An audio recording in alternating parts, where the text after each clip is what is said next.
Must be Thursday. Welcome to Learning Unwrapped, the talk show about your most important life skill. I am thrilled to be talking today about how leaders learn and have some really cool guests with me. So thanks to the live audience for being here. Let me bring in my co-host for the day.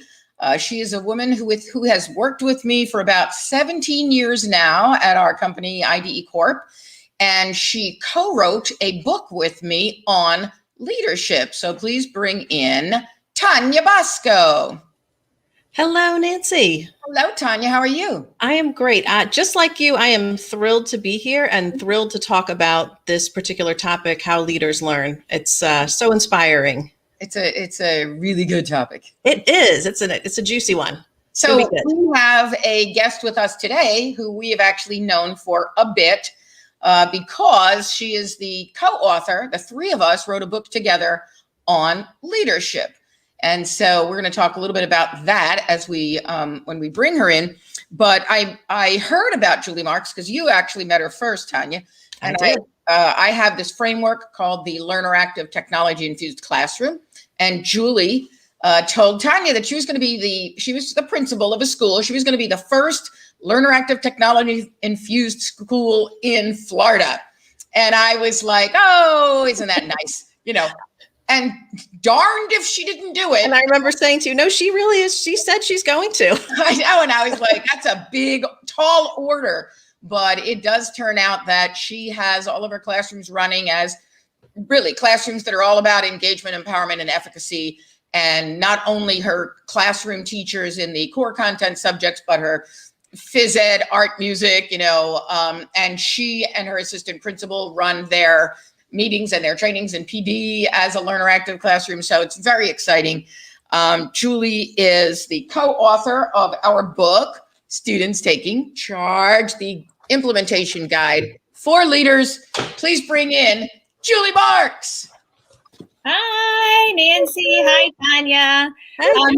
You said that I was going to have the first Learner Active School. Well, we do, but it was definitely because I have a great staff. So I'm excited to be here and talk about leadership today.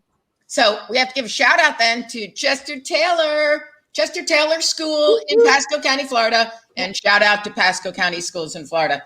So really cool. And then now, Julie, well, I'm not supposed to ask this question. You are, Tanya. See, I'm already taking over your time. I was going to say, you're taking my part already. See, I'm going to go back to my coffee. Julie, as a leader, what's something that you've learned? Oh, well, aren't we learning every day? I would say from the time I started my ed leadership degree to even today in a situation I had today, I'm learning every day. So I think that I can't even name one thing. I think that all the different virtues is something that a leader has to have. But also there's so many different pieces that I just keep learning every single day. That's cool. Well, and now you're in Pasco County, and that's not too far from Hillsborough County, right? Right. So our next guest who's going to join us is formerly a principal in Hillsborough County, but in the middle of the pandemic, they just decided to up and move to the country, up into the hills of North Carolina. So Julie Hassan is currently an assistant professor of school administration at Appalachian State University. And she is the author of the book, Unmapped Potential. She has a third book coming out that is focused on her research that is published by Routledge, small world, because that's my publisher, although they haven't picked a name yet. So you can follow her on her website, Chalk and Chances. Please welcome Dr. Julie Hassan. Hello, hey Nancy, I'm Tanya. Hi, Julie. Hey, Julie. So, Julie, tell us about something that you've learned as a leader. Oh gosh, I'm learning. I'm like the other Julie. I'm learning all the time, but this week I'm teaching remotely my grad students in school administration from the mountains. And if you haven't heard, we've had some weather in the mountains this week. So I was teaching Monday night and I kept losing my internet connection. And I'm freaking out a little bit because I'm teaching this grad class, but I realized every time I popped back on, they were still engaged in conversation. Now I had them last semester, so they know how we roll. But I realized part of my job as a leader is to make myself less necessary. And they didn't need me. They kept going on. And I thought, I was a little embarrassed that I kept dropping out and coming in, but I thought this is so good because I'm not always going to be there to facilitate their learning and these kinds of conversations they need to have with their colleagues. And the fact that they can do it without me is a great thing. So that definitely reinforced that learning this week. That is cool. And I imagine your weather has gotten better, right? It's better today, still snow on the ground, but not nearly the wind and the craziness that we've had this week. I know, even here in Florida, we had a couple of days of pretty horrific wind. And, so I think probably a lot of people in the country experienced a couple of like wicked days. And then today was the sun came out. And it was a nice thing because Tanya and I are both part of a group. We call ourselves the Faith Keepers. We are running this nighttime prayer vigil for a friend of ours. Her daughter actually had brain surgery today. And it's been a couple of bad days, but weather-wise. And when we started, we got all together this morning at 7:30 to start praying because we knew she'd be in surgery. And so we started praying, and that sun just came out and it blasted through like the window of one of our friends' computers. Were seeing it through the house. And we were like, wow, this is the coolest thing. And I'm happy to say that he came through the surgery with flying colors. The doctor said it was it went beautifully. He even said he had fun taking out this really wild tumor. So he's one of those superstar doctors at Sloan Kettering in New York, and Royal Sloan Kettering in New York. And anyway, so prayer works, and the sun came out, and that's all we have to worry about. All right, let me stop talking and let's get our next guest in here, Ginny. Now, I thought what was interesting about what I wanted to do with putting together this show about leadership is have Julie Marks, who is a leader running a school, and then have Julie Hassan, who is training educational leaders. And then I wanted to bring in someone from the business world. And Ginny Clark used to be the director of executive recruiting at Google for several years before leaving to pursue her own consulting company, Ginny Clark Inc. She provides leadership consulting, talent acquisition, including building diverse candidate pipelines, which I think is so important these days, particularly in executive leadership. She's the author of Career Mapping, Charting Your Course in the New World of Work. She comes to us with an MBA from Northwestern University's Kellogg School. Please welcome Ginny Clark.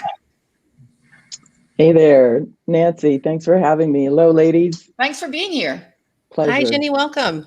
Thank So, you. Ginny, what's something that you've learned as a leader? I think in the recent months, it's been empathy.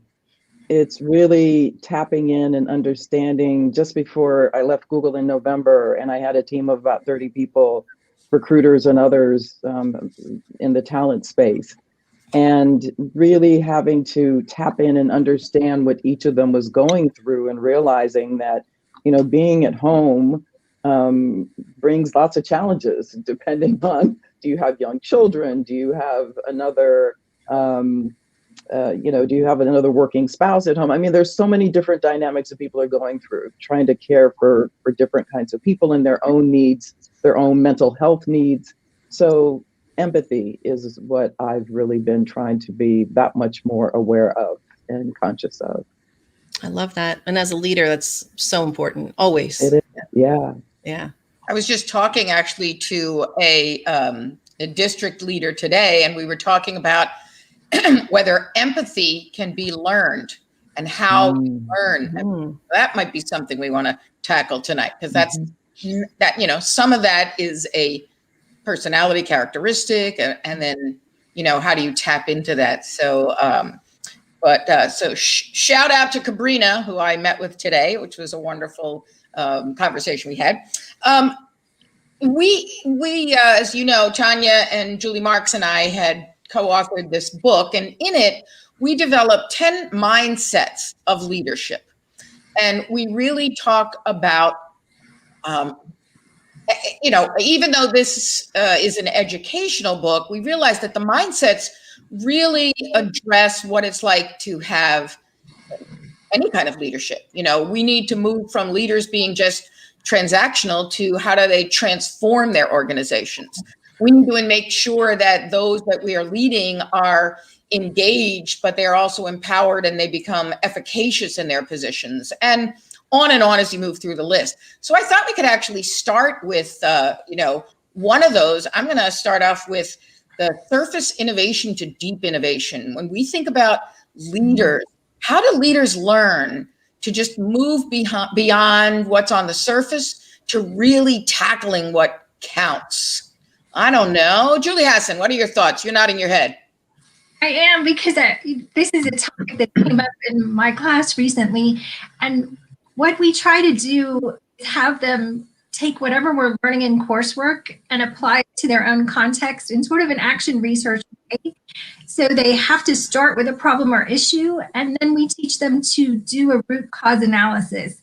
Because we can hit that surface problem and maybe make an impact, but if we hit the root cause of that problem, we probably solve it long term, along with all those other ancillary things that are probably attached to that issue. So I love that you wrote about this in the book, because I think it's such a better use of our time and energy to dig a little deeper in problem solving and innovating and school improvement.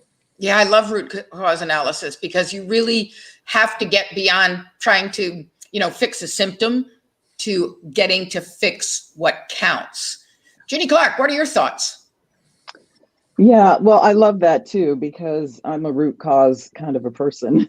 I'm always thinking about why is it happening this way? And having worked in several large corporations, frankly, I've noticed that that gets lost. People tend to be very reactionary. It's what's the issue of the moment? What's the fire? What do we have to solve for now? And I think that really kind of gets in the way of innovation, because you're so focused on something that's just right in front of you, and you're not looking past it, excuse me, to that thing that can really set you apart. So that's part of it. And I think it's a leader's responsibility to say, time out, to say, listen, I don't have all the answers. But sometimes it does mean that the leader is going to say, and this is something I learned at Google, which was just really this, almost chaotic environment, right? Wait, just wait and think. You don't have to be the first person to respond to that email. You don't have to be the first person to, to send off a report or whatever, unless someone's asking you for something immediately. And there's time to get your thoughts together. I don't think we take time to think as much as we're reacting. So that's what I want to see leaders do to really drive innovation. Wait and let some things come and germinate and cultivate and really take hold. That's where innovation comes from. That reminds me, Tanya, of what Shanae always says to us, our Director of Educational Equity: you need to marinate on it. I like that. She tells us to marinate on that thought. Julie Marks, what are you thinking? How do we get to that? How do we move from surface to deep? How do leaders learn that? Well, I think that in education, we're always being thrown lots of mandates and lots of curriculum changes, and just things come down a lot. And so what I try to do is, even if I don't understand the why, I have to figure out the why. Because even if I don't agree with it, if I understand the why, it's something that I can then sell within my school. And so I think that we as human beings, we want to make sure that we're able to disseminate information, but I struggle to disseminate that and have a positive attitude about it if I don't know the why. And so I feel like if we as leaders take time to learn the why, then it'll help us be able to lead our schools or lead our companies or whatever it is that we're trying to lead. Right. And Simon Sinek has a book, Start With Why. What do you all think about that? How do we teach others? How do leaders learn to really start with the why? Well, we use that in our school. We use that, I would say, probably 10 years ago, because it's the why, the what, and then the how. And so I think so often leaders are thrown things and they want to go right to the how. But first you have to know the why, and then the what, and then the how. And so we've used Simon's work a lot in our school when we were moving into our learner active classrooms. And Tanya, of course, as the executive vice president of the company, you run the company, including me. So It actually Go ahead. It actually circles back around to a couple of things that have come up already. You know, when we think about empathy and the importance of empathy, and really, and as a leader, thinking about how do I convey the why? How do I anticipate how others are going to react and feel in this moment so that we can lead through whatever is happening? It's such a critical piece, and then that drives the other piece that I am so passionate about, which is reflection and even metacognition. Like sometimes it gets me in trouble because I'm thinking so much about my thinking. You know, they sometimes make fun of me because they say I have that swirling like apple look on my face. You know, when your Mac is spinning. But it's really truly because I'm reflecting deeply and thinking in the moment about what's the next move. How is this person feeling? How am I going to get this to happen? You know, it's Tanya is. Well, I don't know if you were familiar with the Myers-Briggs and kind of where you get your energy from. And they talk about, are you an introverted energy seeker or an extroverted energy seeker? So introverted means that you gain your energy from your thoughts, from your inner thoughts in your mind. Whereas extroverted energy seekers gain their energy from engaging with the people. So what will happen is in the moment, like I'm a big E, flaming E.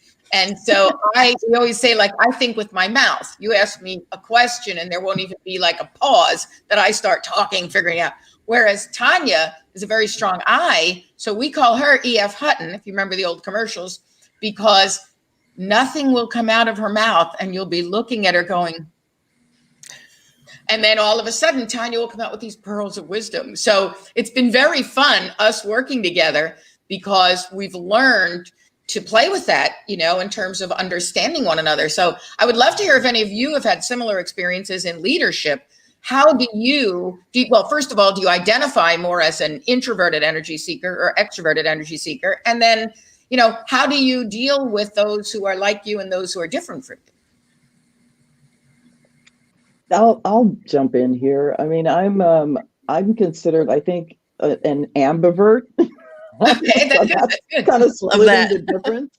I restore by coming within and being alone. So I meditate.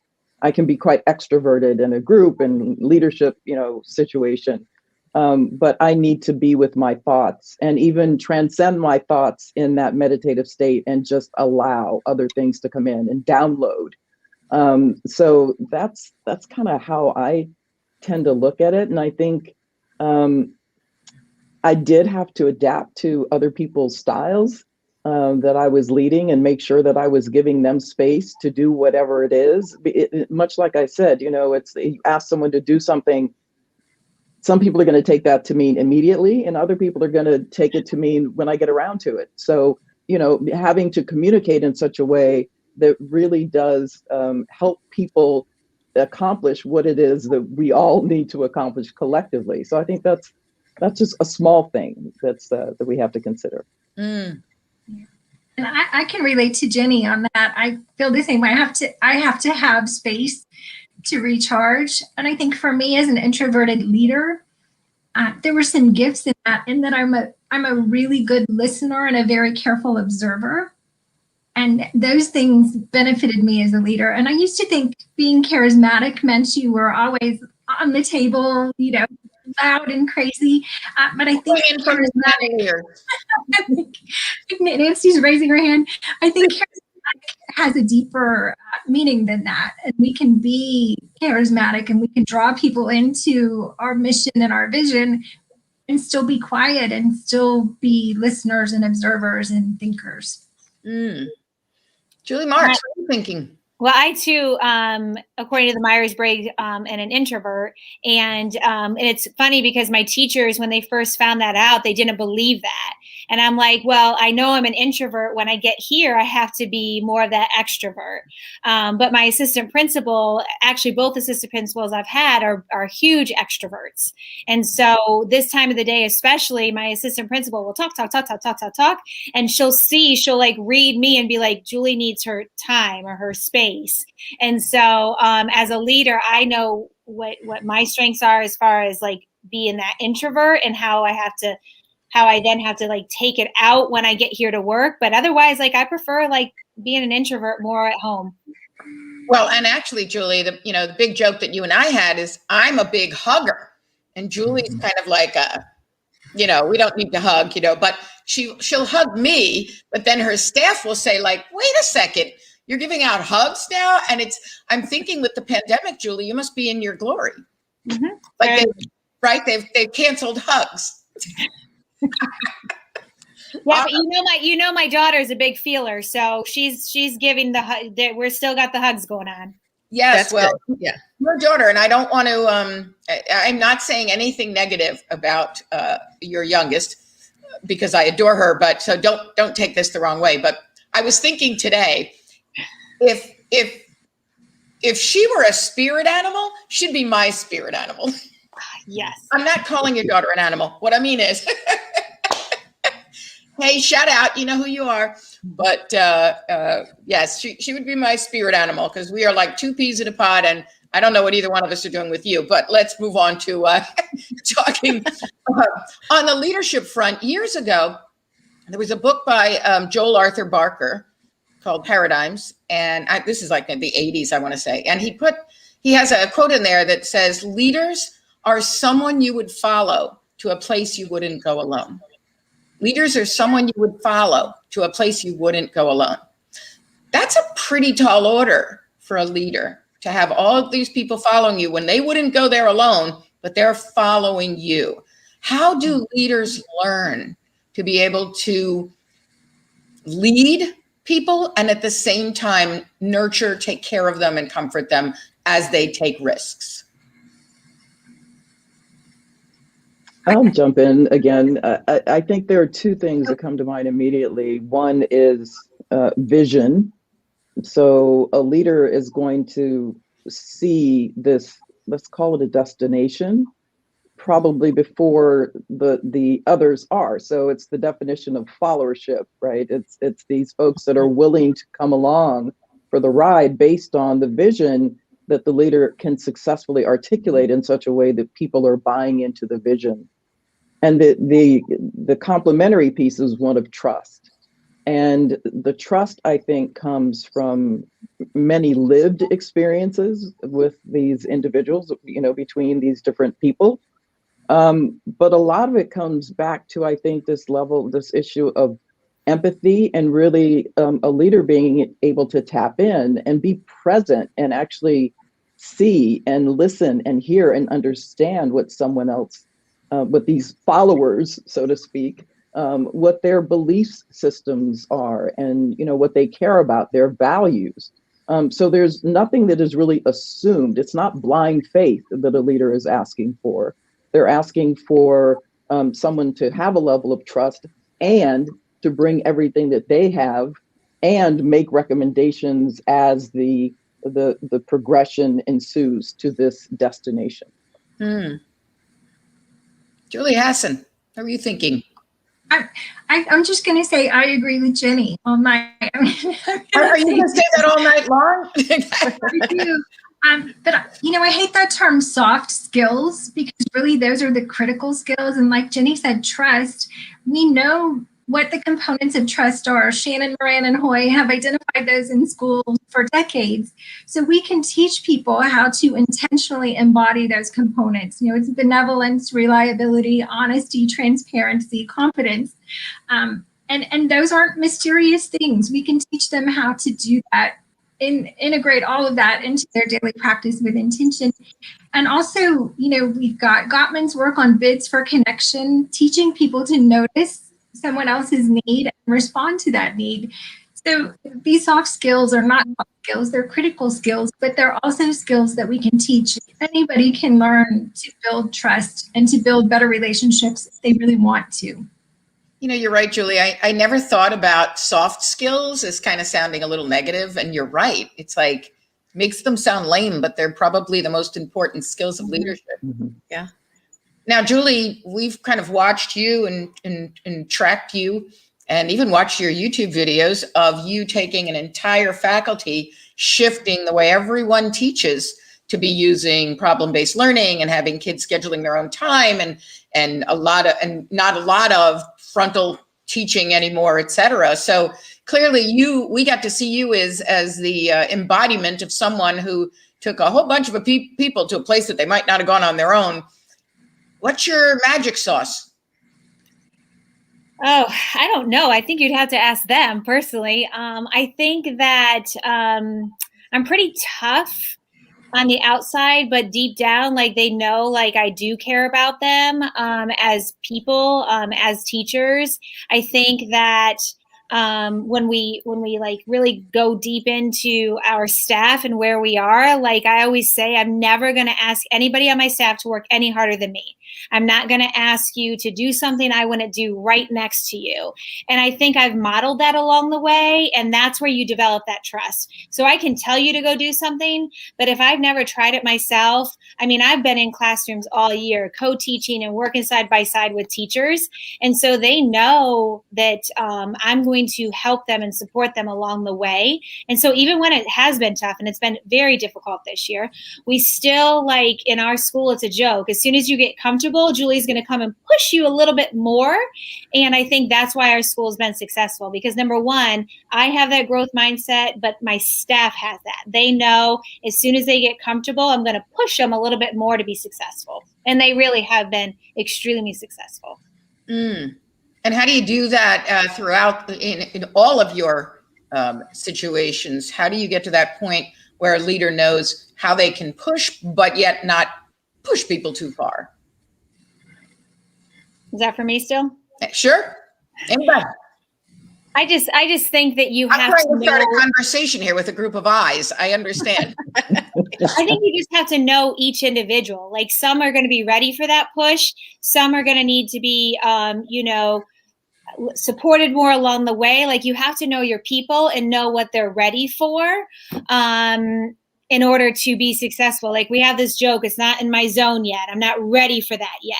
And so when I think it's in their zone, I'll start dropping hints and then it becomes a part of their zone.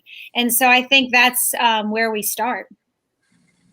Nancy, I think a lot about that quote and how do you look for moments for others to lead also? And Julie just kind of, hinted at that a little bit too, that yes, we'll go to a place that you wouldn't go on your own, but I'm going to be looking out for all the skills and strengths that you bring. Because there are times when I'm not going to have all the answers myself. And I need you to step out and lead us in a direction or support us and take us to a new place and bring in some new idea and some new strength. Ginny, how do you see that working out in the business world beyond schools? Well, I agree. I think leadership is leadership. I don't think it matters, what the venue is. And I think what I've experienced is that in certain companies, one that I recently left in particular, there's so much focus on domain expertise, and we equate people who are really smart and might have a lot of years of experience with being a leader.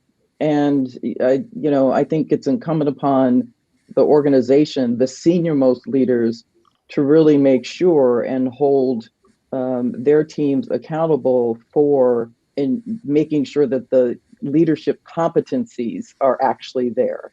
And to the extent that they're not, then you should either be training those folks or, get rid of them.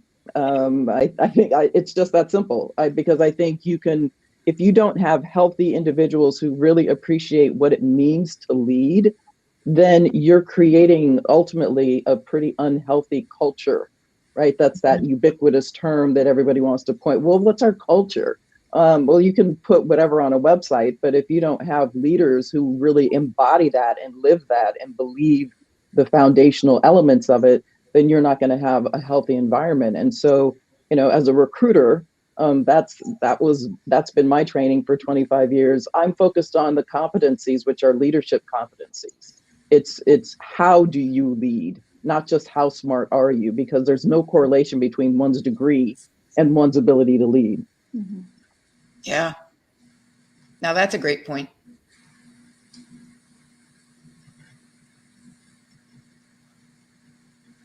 Look at that. I opened the floor. All right, I'll keep going.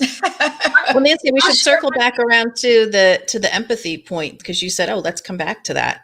Okay. Well, Julie, were you going to add something on the last conversation? I was just going to say, as we're talking about strengths, I'm thinking one of my favorite things to do when I'm out training at schools is to create a strengths map with the faculty, where we just take and post everybody's strengths, you know, who's a good organizer, who's a good communicator, so that we know when we're divvying up the responsibilities and tasks, who are our go-tos. And I love to see that displayed in a school, you know, just celebrating the variety, the diversity of strengths in our faculty. So I'm a fan of the strengths map always. Right. Recognizing everyone's strengths, and everybody has something to bring into I know in the Learner Active Classroom, we create peer experts, you know, students as leaders. And the idea is to try to get every student to be named a peer expert in something, because everybody can be good at something and carry that on. And it's so important to allow students to get into those leadership positions. And one of the things that we look for is, for instance, do you know the skill, but can you teach it to someone else without simply taking over and doing it? Which actually makes me think of Boyd, who is our director behind the scenes today. Carrie's feeling a little under the weather. So shout out to Carrie and sending good health and energy your way. And thanks to Boyd for coming in and taking over as the lead director, because they swap back and forth as to who's going to do what for us. But I remember Boyd actually worked with me years ago, 1995, I think. And then I taught him I didn't teach him, I didn't mean to say it that way, but at the time we did a lot of work in schools with helping teachers with technology. And I would always say, never touch another person's mouse. What you want to do is talk them through it so they can do it on their own. And I remember, you know, years later, we're working together again, and something came up, and I'm like, well, could you just do this? And he goes, well, I was taught to never touch another person's mouse. So, and I was like, oh, it'll come back and get you. But I think that there's an important part of that in leadership too, as to how do you lead without doing somebody else's job? And I think that's hard sometimes for leaders. I think that when I think about that, I remember when I first came to this school, the teachers said, just tell us what to do and we'll do it. And so, you know, that was something that like I had to like really work with them about, like, I don't want you to do it because I tell you to. I want you to do something because you believe in where we're going with this. And so, you know, I think that that's a huge thing that we talk about all the time. I'm thinking about my school-based leadership team now, and who's on it now versus who was on it 5 years ago, or who was on it even 10 years ago. And the newer teachers that are on the school leadership team, like, they embrace it. Like, they're fabulous leaders, and I wouldn't be able to be where I was without them.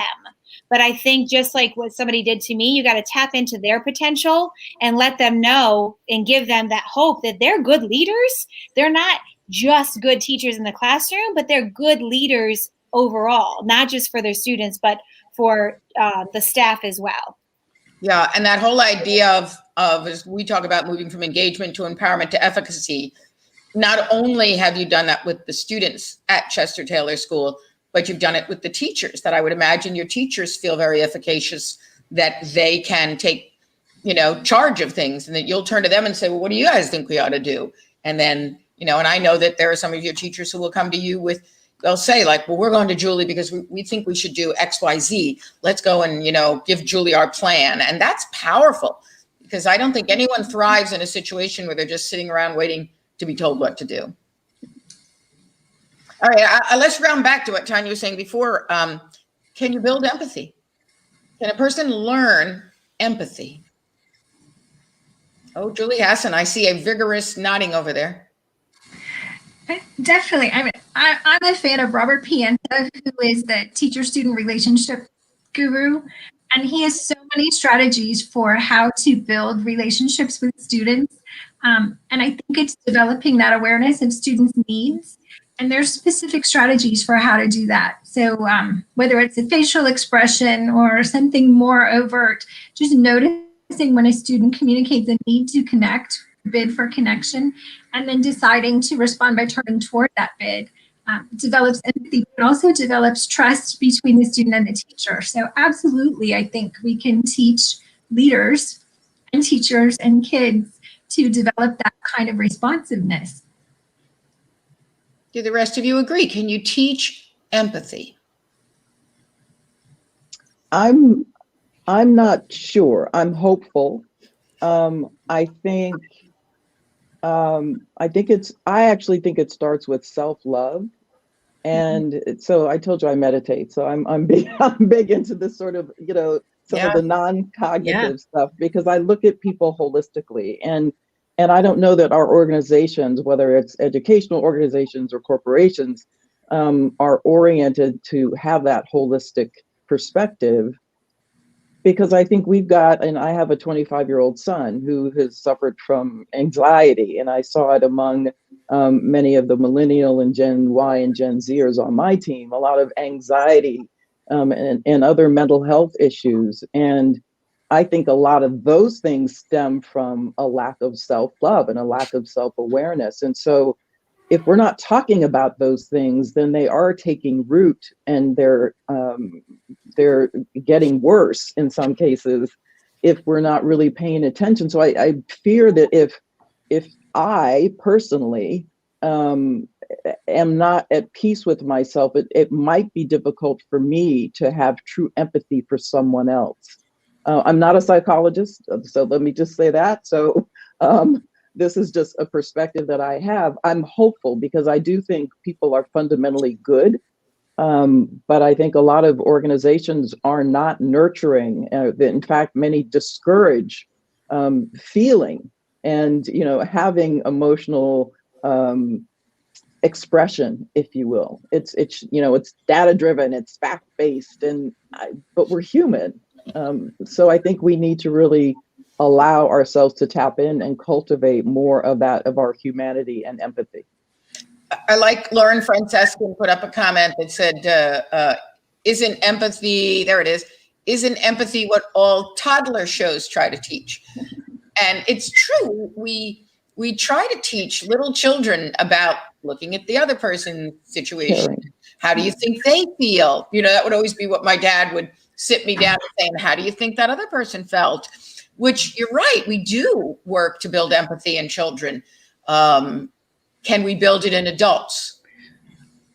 Well, it's every stage along the way, right? I mean, it even makes me think of your work, Nancy, in designing the learner active technology infused classroom, and thinking about engaging students in authentic problem solving, and how you've even really leveled that up in recent years. Well, it's not so recent, it feels recent, but time flies when you're having fun.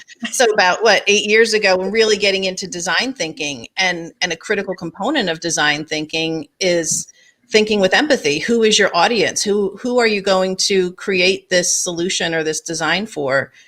So I really do feel that it's something that, yes, we absolutely, I love Lauren's point, start teaching at a very young age, but that there are so many opportunities all along the way.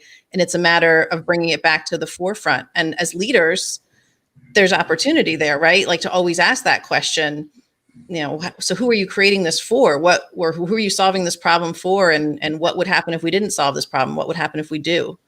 Those kinds of questions. Maybe those are the questions we need to bring to the boardroom when we're sitting around and leaders are discussing changes, whether it's in an organization, a school, to ask the questions of, well, let's stop and think now, who will this affect?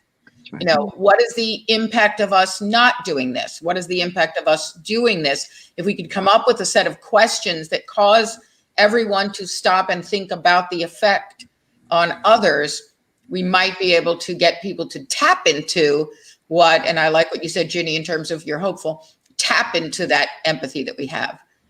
Well, I can't believe already that it is 5:39, because it is time for What's in Your Mug? So my mug today is a leadership mug, and it says, leadership is about making others better as a result of your presence and making sure that impact lasts in your absence, which is what Julie Hassan talked about when her internet connection dropped. And in it is one of my favorites that you've heard me talk about before. And Ginny, you might like this one too. It's called Mind, Body, and Soul. Ooh, Yes. I do like that. Organic coffee. Ginny, what's in your mug? This is my mug. It has my name on it. I've had this for 25 years. I got it in Phoenix Airport, believe it or not, and it's traveled with me. Water. I'm a big water drinker. I can't hydrate enough. The older I get, the more water I need. So, water for the day. That's great. Julie Hessen, what's in your mug? If we're talking about leadership, then I'm Michael Scott from The Office. I love Because who is a better model for empathy and leadership than Michael Scott? So I'm drinking from this mug, and I've got some green tea in here today. Green tea. Julie Marks, what is in your mug? So mine says she believed she could, so she did. And my daughters got this for me for Christmas one year. I believe it was right around when we were writing the book. And so, but what's in my mug is actually cold coffee from this morning. So, so I have my water over here, but this is what was in my mug still from this morning. It's been one of those days where we just went. Isn't that true? It's like the downsides of leadership. When you go back to that mug and it's like, wow, I'm like, I only took one sip this morning. Tanya, you had that kind of a day. What's in your mug? I did. So I have my Villanova mug, my alma mater undergrad. And I'm actually drinking water in my mug because I have found that I don't drink enough water. Usually it's coffee of some sort or tea. And so I'm really trying to up the water intake here. And I love drinking out of a mug. So we'll give it a shot. I see I have put up a note. I'm wondering how many mugs Nancy has. Well, just so you know, I love mugs. Love, love, love mugs. Anybody wants to send a mug to my office, IDE Corp, Ramsey, New Jersey, might end up on the show. And because of the show, it got me really looking at mugs. So I've been buying mugs. And right now I'm at my condo in Florida, and I had a knee injury that I'm waiting to get operated on.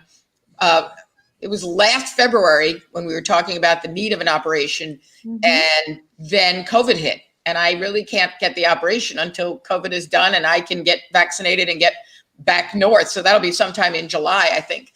So because of that, they're very nice to me at the condo here that the people downstairs will bring up, or if somebody else is coming upstairs because I'm on the 7th floor, they'll bring it up to me. But so it's like every day there's another tiny box delivered. And I have so many mugs waiting to be represented on the show, as well as the mugs that I use. So I was just saying before, Boyd and I were talking about the fact that I'm going to need some sort of a wall cabinet to hold all the mugs, because I like coming up with a different mug each time. So we'll see if I can keep that going. But Tanya, why don't you kick us off for the second part of our conversation? So in our book that Nancy, Julie, and I wrote, The 10 Mindsets, one of the mindsets that really, I think, speaks to what we're trying to do here is about moving from mandate to inspiration. And one of the things I love about that is the power of story. So I'm just curious, how have stories impacted you as a leader, whether it's stories that you tell or stories that have been passed down to you from a mentor, a colleague, a parent? How do stories inspire you?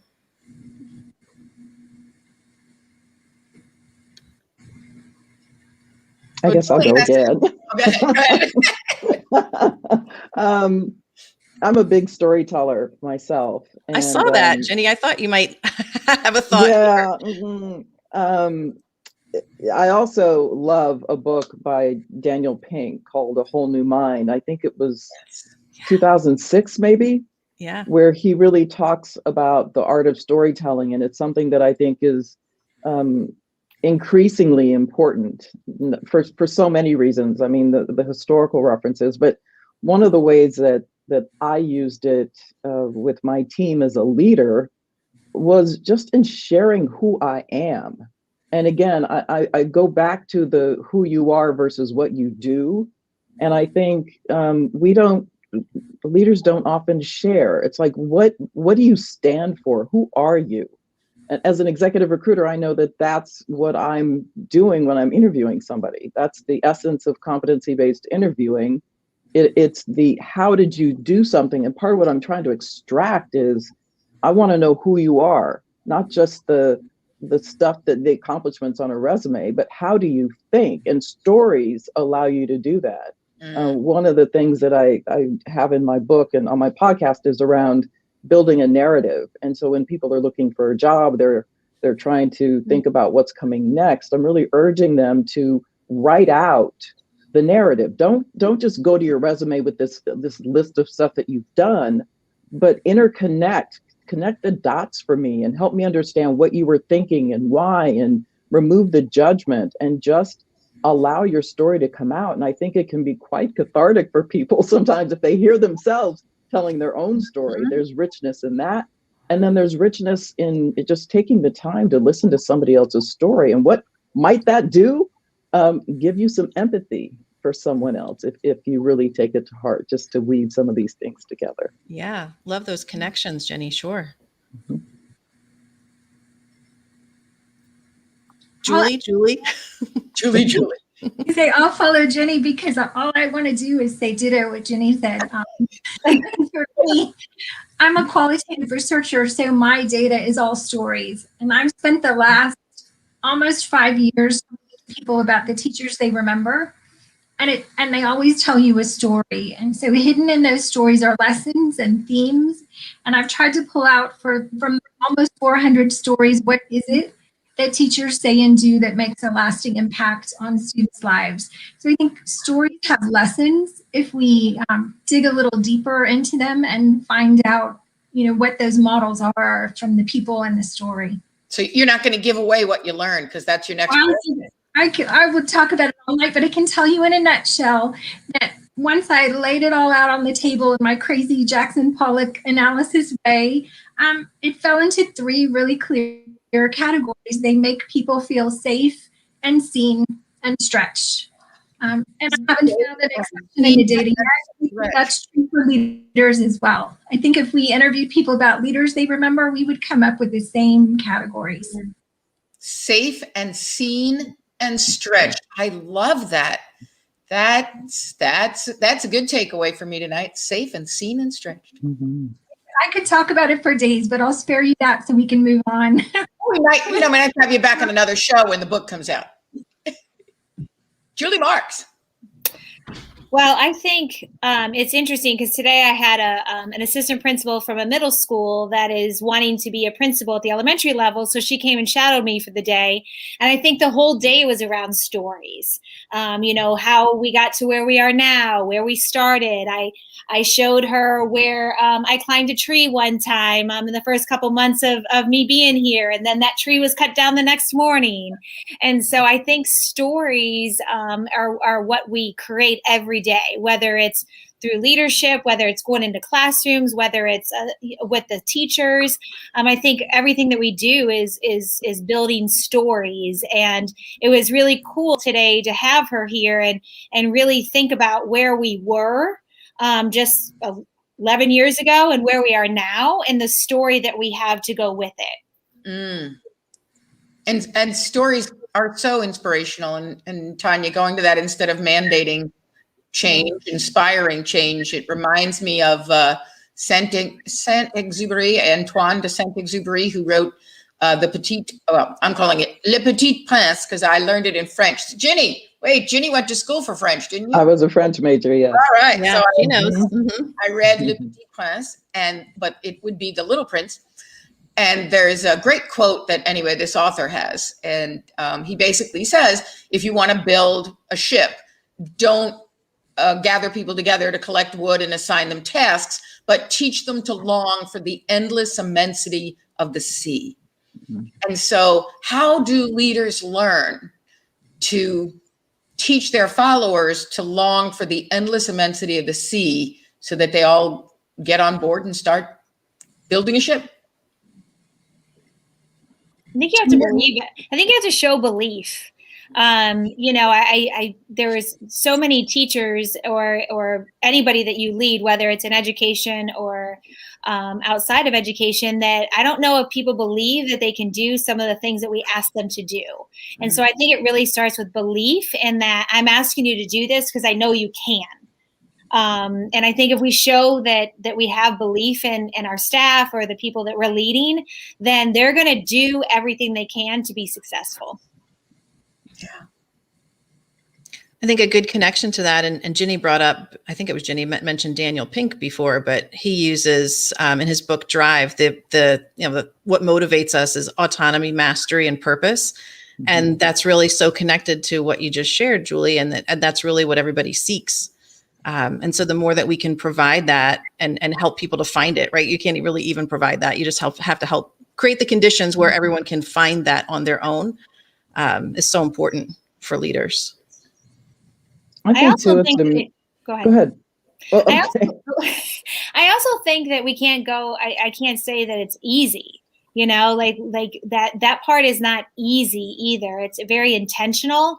And so I think that sometimes, leadership seems like this grand thing that people want. Like, you want to be an assistant principal, you want to be a principal, but there's these pieces along the way that you have to be able to do that are hard. And people say you make it look easy. Well, it's not.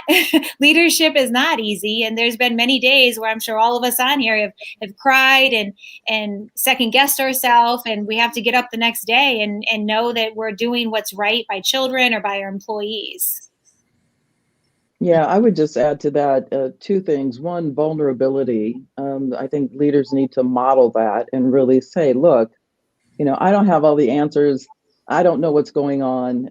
I think the sister to that is transparency, so that you acknowledge what other people may or may not be seeing. So that is huge. And then the other thing is that of failure and allowing people to fail. That, I had great parents who said, listen, go on out, go, be, do, we're your safety net. And so I think leaders should be that for the people on their teams, is be that safety net. It's okay. What's the worst thing that's going to happen if you or we collectively fail? We pick up and we learn from it and we move forward. Mm-hmm. I know one of you talked about Simon Sinek, and I know in his TED Talk, he said Martin Luther King did not give the I have a plan speech. He gave the I have a dream speech. I think we have to communicate to the hearts of the people we lead. And so often we're in our heads and we're trying to be strategic and get things done. And that doesn't really move people. We have to speak to their hearts. Yeah, we have to be 100%. Yes. And I love he brought up in there too, how did you get that many people to come and hear a speech when we didn't have the internet? So, you couldn't just tweet out that Martin Luther King's going to be over here, but because he was so inspirational and charismatic in the way you were talking about, Julie, having that dream that everyone then followed to that. So that was a good part of that book. I enjoyed that book. And speaking of books, I think one of the ways that leaders learn, we've talked about leaders learning obviously through experience and through connecting with others, but one of the ways that they learn is through books. And everybody on this screen has a book. So I'm going to ask you, we're going to start calling out these books. Julie Hassan, you have a book called Unwrapped Potential. And I think we have a picture of that. There we go. Mm-hmm. And what would you say is the greatest takeaway for leaders from your book? And the rest of you, get ready. I'm going to ask you the same question. I wrote this book with my principal friend and mentor, Missy Leonard, and we wrote it to tell people. Shout out to Missy. Missy Leonard. We wrote it to tell people that the important thing about beliefs is that beliefs drive actions. So beliefs in themselves, we work on, but that won't make any impact unless we look at the actions that are driven by those beliefs. So if we believe all kids can learn, that belief has to drive then the actions that we make instructionally, that we make as leaders, the way we place kids in groups and classes, all of that stems from that belief. So that book is all about examining your beliefs and looking at the impact from the actions that come from those beliefs. Yeah, I love that. And let's bring up Julie's contact information again. For those of you out in the live audience, you can follow Julie on Twitter. And she also has a great website called chalkandchances.com. So you'll want to definitely find her over there too. All right, Ginny Clark, you have a book called Career Mapping, Charting Your Course in the New World of Work. Yeah.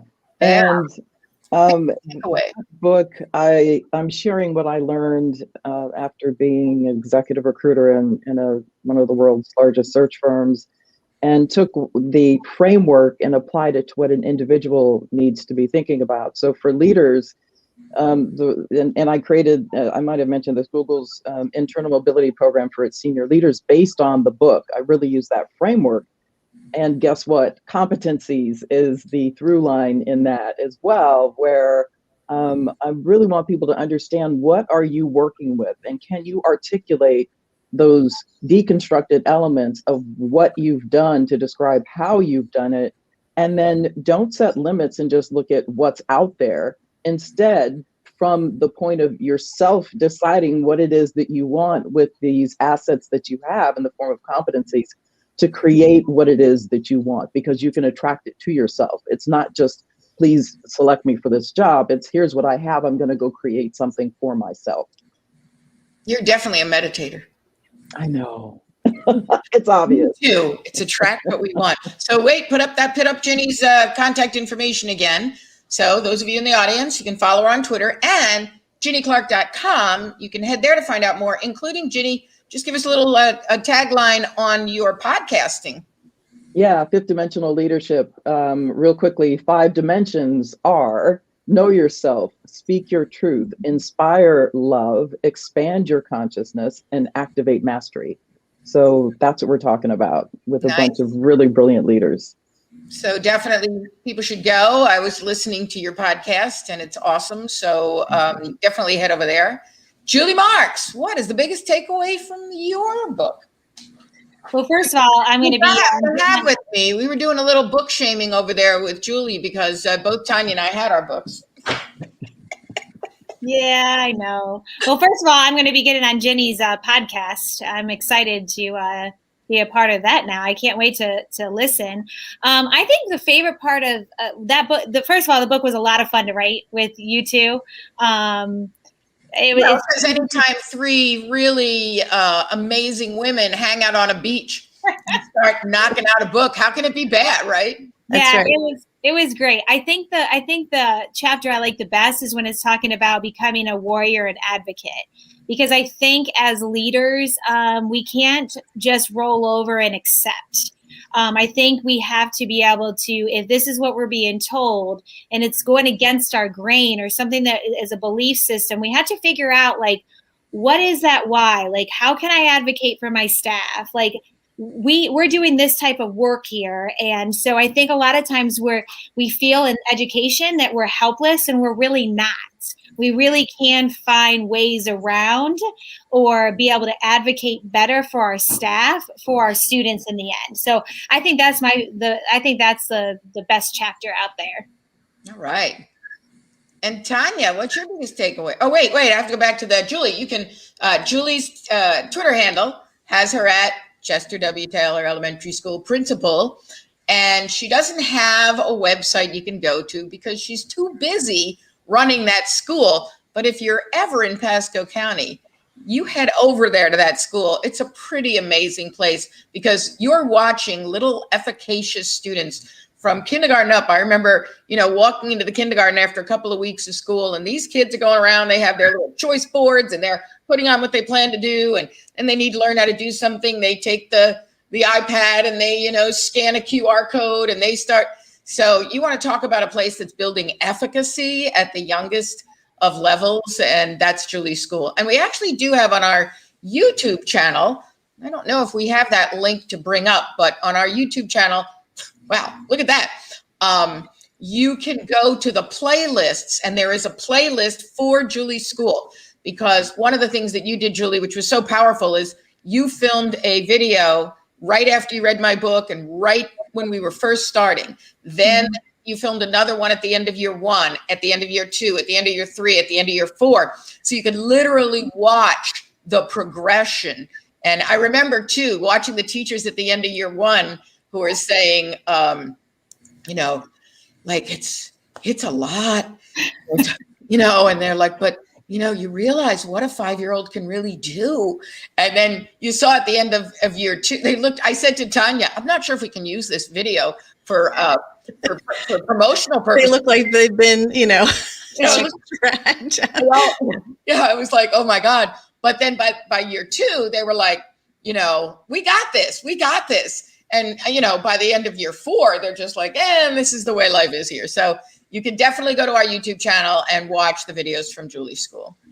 Tanya, what is your greatest takeaway from? Well, that's actually, Nancy, a story that's a perfect connection for me to the book that we wrote, because for me, it's really the fact that we landed at centering the book around 10 mindsets, because that is not at all where we started when we started this book. It's called The Implementation Guide for Leaders for Designing Learner Active Technology Infused Classrooms. And in the process and all the things that we've talked about tonight, really out of it came our feeling that, leading any kind of innovation is about having intention and being purposeful in all of the actions that you take. And so these 10 mindsets just started to emanate in the stories and in the examples and in everything that we were sharing. So that the fact that it's centered around mindsets, that's my favorite part. And actually, Julie, just so you know, Tanya and I were saying, we think we need to do a second edition of the book where it's just 10 mindsets of leadership. So look out, Routledge, we're coming back with that one. So I am so grateful for you guys being here today and talking about leadership in such powerful ways. And I can't believe that, our time is up. So you're going to be heading backstage. I'll come back and see you in a minute or two.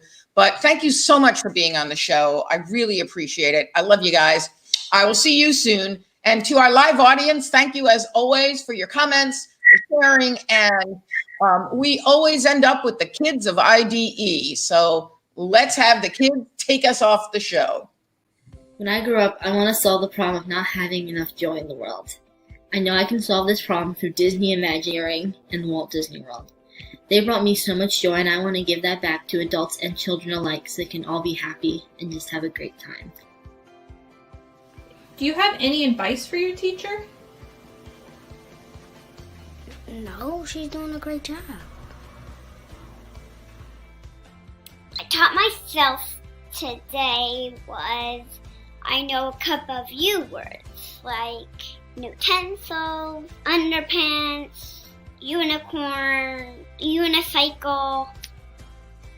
I like my mommy and daddy. Thanks for watching Learning Unwrapped. Tune in next week to talk about math, the global language. The what language? Tune in next week to talk about math. What is it global? Tune in next week to talk about math, the global language.